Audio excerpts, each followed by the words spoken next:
भारतासाठी सुवर्णकाळ असलेल्या चोल साम्राज्याच्या युगप्रवाहाची ओळख त्यांच्या सामरिक सामर्थ्यानं होत होती. त्याप्रमाणेच आजचा भारतही आपल्या सुरक्षेला सर्वोच्च प्राधान्य देत आहे, असं पंतप्रधान नरेंद्र मोदी यांनी म्हटलंय. 2 दिवसांच्या तामिळनाडू दौऱ्यावरती ते आहेत आणि आज तिरुचिरापल्लीमध्ये गंगाईकोंडा चोलापुरम मंदिरामध्ये आदि थिरुवाथिराई सार्वजनिक कार्यक्रमात ते बोलत होते. ऑपरेशन सिंदूरनं संपूर्ण देशामध्ये राष्ट्रप्रेमाची चेतना जागृत केली. संपूर्ण जगाने भारताचं सामर्थ्य मान्य केलं आहे, असं त्याने सांगितलं. शैव तत्व जगाला समस्यांमधून मार्ग काढण्यासाठी मार्गदर्शन करतं. नवीन संसद भवनाच्या लोकार्पण प्रसंगी तमिळ संस्कृतीमधल्या पवित्र सेंगोलची स्थापना करण्यात आली. शिव म्हणजेच प्रेम असून सध्याच्या संघर्षाच्या युगामध्ये या तत्वाचा अंगीकार करणं महत्त्वाचं आहे, असंही पंतप्रधान म्हणाले.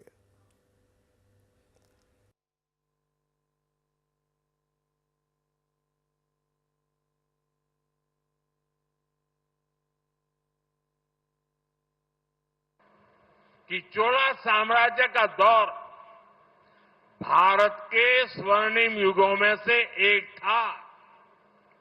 इस युग की पहचान उसकी सामरिक ताकत से होती है। मदर ऑफ डेमोक्रेसी के रूप में भारत की परंपरा को भी चोला साम्राज्य ने आगे बढ़ाया था।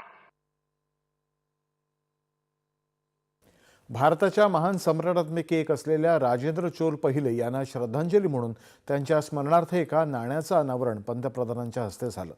हा विशेष सोहळा राजेंद्र चोल पहिले यांच्या दक्षिण पूर्व आशियातल्या महत्त्वपूर्ण सागरी मोहिमेला 1000 वर्षे पूर्ण झाल्याची घटना आणि चोल स्थापत्य कलेतलं एक भव्य उदाहरण असलेल्या प्रतिष्ठित अशा गंगाईकोंडा चोलापुरम मंदिराच्या बांधकामाला सुरुवात झाल्याच्या घटनेच्या गौरवार्थ स्मरण म्हणून साजरा केला जातोय. राजेंद्र चोल हे पहिले भारतीय इतिहासातले सर्वात शक्तिशाली आणि द्रष्टया शासकांपैकी एक होते. त्यांच्या नेतृत्वाखाली चोल साम्राज्यानं दक्षिण आणि दक्षिण पूर्व आशियामध्ये आपल्या वर्चस्वाचा विस्तार केला. त्यांनी आपल्या विजयी मोहिमेनंतर गंगाईकोंडा चोलापुरम ही शाही राजधानी म्हणून स्थापित केली. त्यांनी तिथं बांधलेलं मंदिर 250 वर्षांहून अधिक काळ शैव भक्ती, भव्य वास्तुकला आणि प्रशासकीय कौशल्याचं प्रतीक राहिलंय. अत्यंत नाजूक आणि बारीव कोरीवकाम असलेली शिल्पकला, चोल कांस्य आणि प्राचीन शिलालेखांसाठी प्रसिद्ध असलेले हे मंदिर आज युनेस्कोच्या जागतिक वारसा स्थळांपैकी एक आहे. यापूर्वी तिरुचिरापल्ली इथं पंतप्रधानांनी आज रोड शो केला. यावेळी रस्त्याच्या दुतर्फा मोठ्या संख्येनं उभं राहून नागरिकांनी पंतप्रधानांचं जल्लोषात स्वागत केलं.